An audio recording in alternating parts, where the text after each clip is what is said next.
back at 7:41, and this morning on Today's Family, making the internet safe for your children, NBC's Michael Oku has a look at one company trying to ease the minds of some worried parents. What do you want to play on, Rustam? If you have young children and you're anything like Robin and Paul Jackson, then you know. The internet presents a real dilemma. My turn.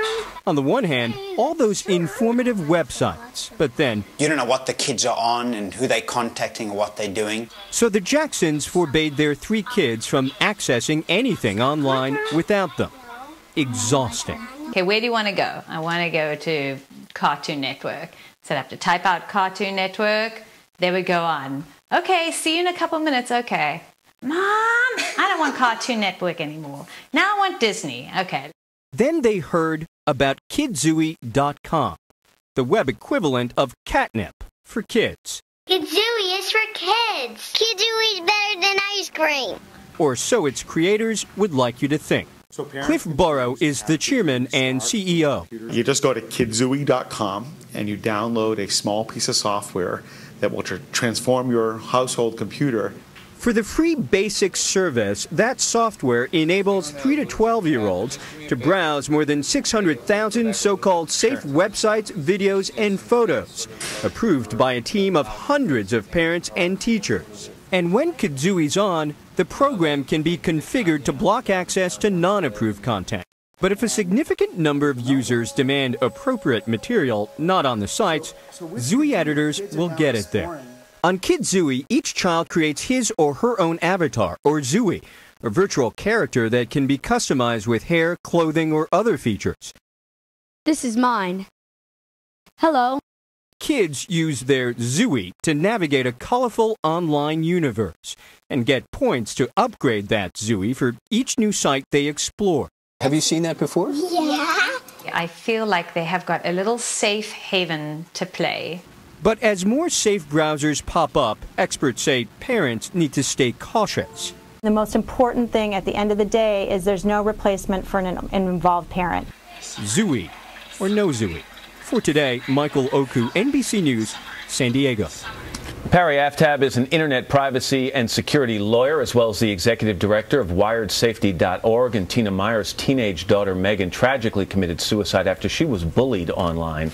Ladies, good morning. Nice to have both of you back. Good morning. Let me start with KidZui. It sounds pretty good. How do you feel about this? Well, no communication, just stuff the kids can see, and they love it. Yesterday we had a conference with lots of kids, and they kept saying, we like the site, we want more of it. Yeah, but not a replacement for parental supervision, which is always your number one thing you talk about when you're here. Clearly, but the good thing about KidZui is your kids can't talk to anybody else. All they can do is look at sites that have been pre-cleared. Parents have to be the first line of defense. Remember, parents have to remember they are the parents and recognize that they're never going to be able to supervise everything their kids see online. They've got to get real. You know, remember what you were like when you're 14, the trouble you got into, but you made it anyway. So keep an eye on what your kids are doing. And Tina, there's some things that parents need to keep in mind as well. You know, so many kids now have profiles online, and we talk about these ad nauseum here. The parents need to get in there and see what's in that profile. Oh, absolutely. Parents have to know what their children are doing. They have to get in their profiles. They have to view what they're seeing. They have to know what their friends' profiles are going on. They have to be able to view these. Yeah, that's an important point. It's not only look at what your kids have in their profile, find out who their friends are.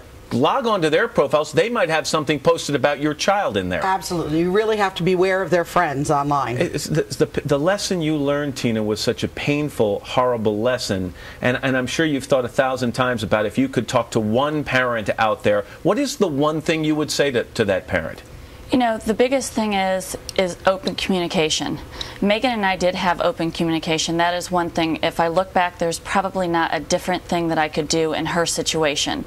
But I think the key thing in talking to kids and parents that I have been talking to is kids really need to have that open communication with their parents and be able to talk to them and feel that they're not going to take these devices away if there's a situation that arises. And Perry, I know you echo those sentiments. And getting back to these sites that we think, are they safe or unsafe for our children? Let me give you a list of some of these, okay? And tell me, I mean, to me, I would look at these for my kids and say, there's not a problem with any of these. Just make sure I'm right here. Webkins, Club Penguin, Disney, Nick.com, PBS Kids, Yahooligans.com, KidZui we just talked about, Discovery.com. Are those the ones that are can't-miss sites? They are can't-miss sites. They're trustworthy. They come from trustworthy brands, and they're giving parents what they need, which is a place they're comfortable knowing their kids are doing what they should be doing. One of the things we haven't touched on yet, I know you just held a conference on cyberbullying. What's the headline that came out of that for both of you? Stop cyberbullying. 85% of the kids are being cyberbullied. Only 5% are telling their parents it's real. Lots of kids have committed suicide, not only Megan. 85% of kids are being bullied in middle school. That almost leaves no room for the kids who are doing the bullying. Unbelievable. Matt, we had 250,000 people who took the Megan Pledge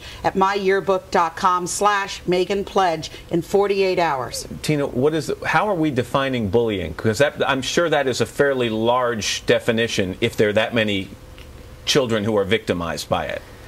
I don't even think bullying, there's a difference anymore. I think bullying turns into cyberbullying now because there's bullying in school, but then it goes into their cell phones, it goes into the computer, and bullying and cyberbullying all roll into one now. But is cyberbullying anything that makes a child feel bad? Is it anything that's negative about a child? It's broader. Somebody steals your password, they post horrible pictures, they say mean things to you, they threaten you, they extort you. 85%, when you define it the right way, it's happened at least once in the last year. All right, Tina Meyer and Perry Aftab, thank you, ladies. Always a pleasure. Good to have you both here. Tina.